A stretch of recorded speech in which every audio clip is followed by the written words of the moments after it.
Welcome to the machine learning playlist. In this tutorial, we are going to understand the conditional probability, right? So the first thing is that we are actually studying probability because from now onwards in this playlist, we are going to study the probabilistic models or the probabilistic machine learning models. So basically, we are going to use probability to do the prediction, right?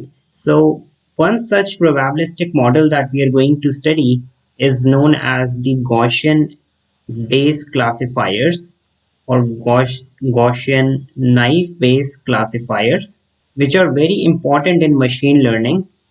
And before just jumping onto the topic Gaussian naive Bayes classifiers, since the naive Bayes classifiers depend on the Bayes theorem and Bayes theorem is constructed upon the conditional probability, so we will have to just cover the basics of conditional probability first, then the Bayes theorem and the Gaussian distribution, and then we can actually see how probability can be used to do the prediction, and we will study the naive Bayes classifiers. Alright, so let's get started with conditional probability. So first of all, I will define what exactly is probability. So basically, probability is defined as probability is equal to number of favorable outcomes, number of favorable outcomes divided by total number of outcomes, right? This is the basic definition of probability. Now let's take an example. Let's suppose we have a coin, and we know that in a coin we can, let's suppose we are tossing a coin, we are tossing this coin, and while we are tossing a coin, we can get two outcomes, which is a head or a tail. Considering that this coin is unbiased, the outcomes that can come is 2, right? So I will write total number of outcomes as 2. So let's say we want to find out the probability that head will come when we will toss this coin. So what are the favorable outcomes? What are the number of favorable outcomes? It is 1. So basically half is the probability of getting a head while tossing a coin, and same is with tail also. So this is how we basically define probability. So let's now try to understand what is conditional probability, right? We will have to understand conditional probability, and then we will use this and we will understand the Bayes theorem, right? So what is conditional probability? So let's suppose we have two events. Let's suppose we have two events A and B. These are two events, and more specifically we are going to take them as independent events, right? So these two are independent events, which means that they both are independent of each other and they do not rely on each other, right? So let's suppose event A is tossing a coin. Let's say we are tossing a coin and we are considering it as event A, and let's say event B is rolling a dice, right? So both of them are independent of each other. We are tossing a coin separately and then we are rolling a dice. So what is conditional probability?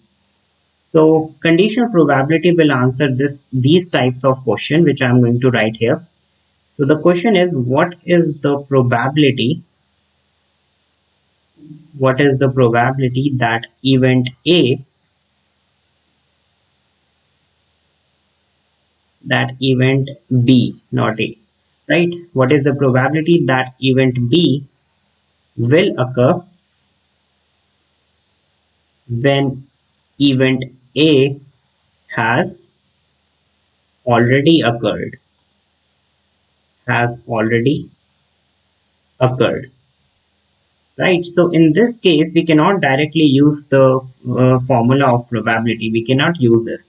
We will have to use the conditional probability. Why? Because here it is saying that we will have to find the probability that event B will occur when event A has already occurred.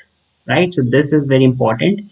Event A has already occurred means that this is our given condition, right? So this is the condition that is given to me, and based on this condition I will find out the probability that event B will occur, right? So condition probability is basically represented as PB given A in this form, right? So probability of B will have to find out, and probability of A is the given condition.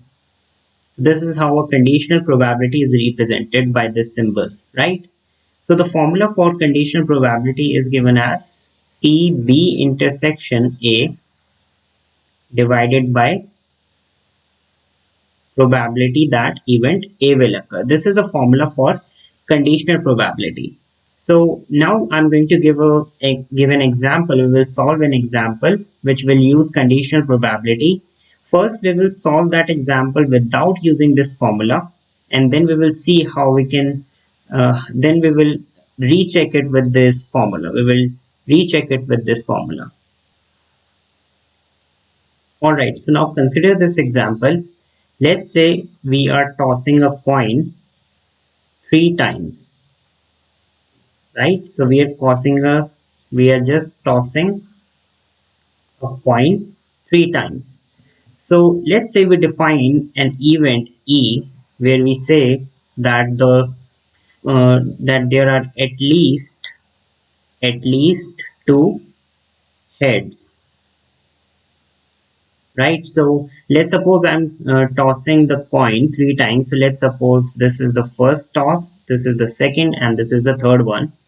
So in the first one we can get a head or a tail, in the second one we can get a head or a tail, and similarly in the third one I can get a head or a tail. So we have an event E which says that we will get at least two heads. So at least two heads means in out of these three tossing of the coins or these three combinations, we can have 0 heads, we can have 1 head, or we can have 2 heads, but not more than that, right?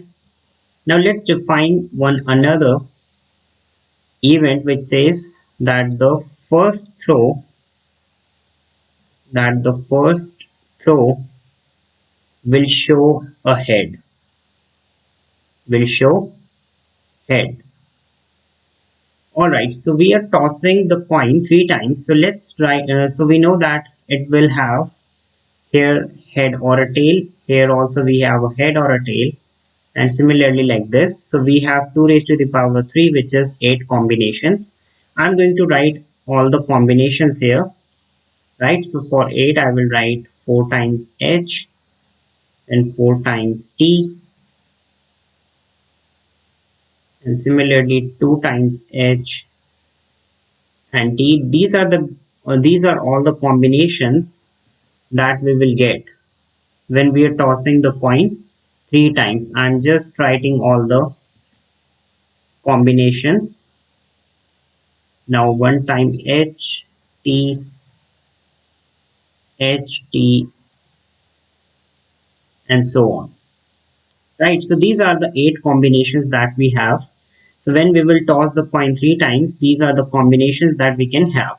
So how many total number of outcomes are there? You can see these are the 8 number of outcomes, right? So what is the probability? Now the question says that what is the probability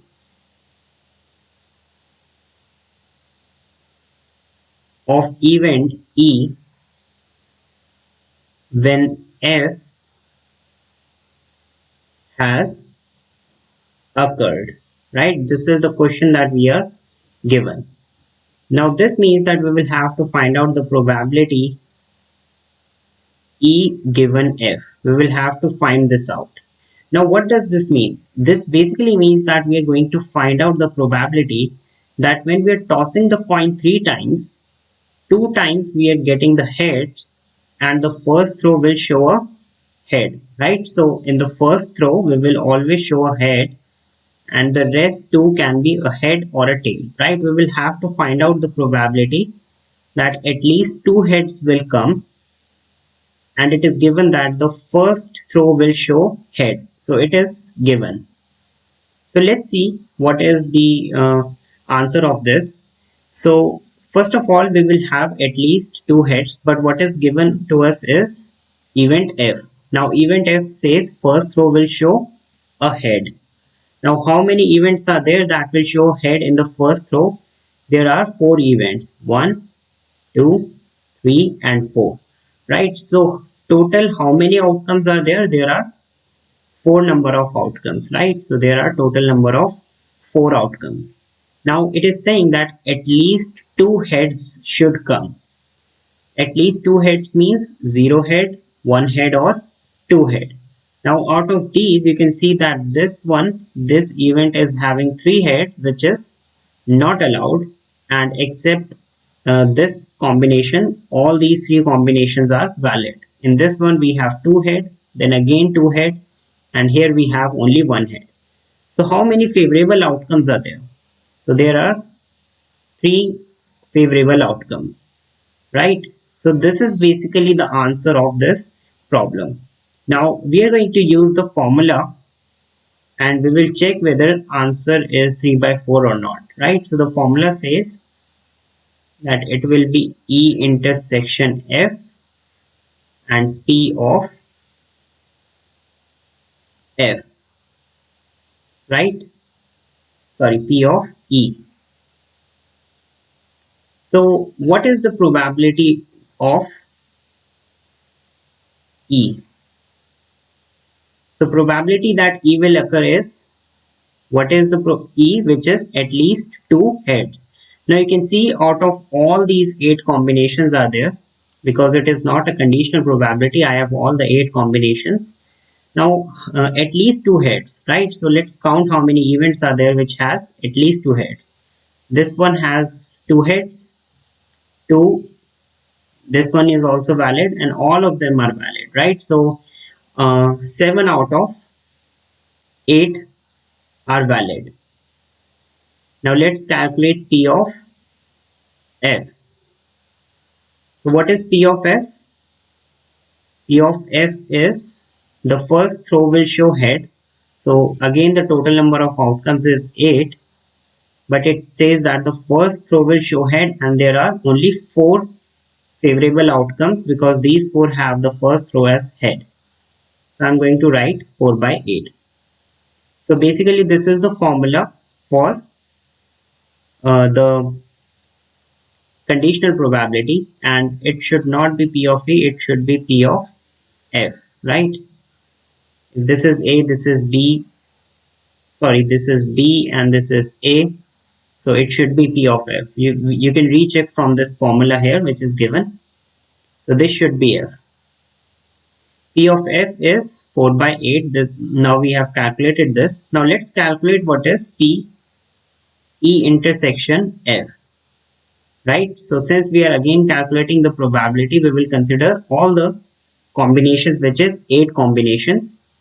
E intersection F means that the first throw will show head, and there will be at least two heads, right? So at least two heads, you can see there are 7 combinations of at least two heads, and you can see out of these 7 only 3 are there which will show a head in the first throw.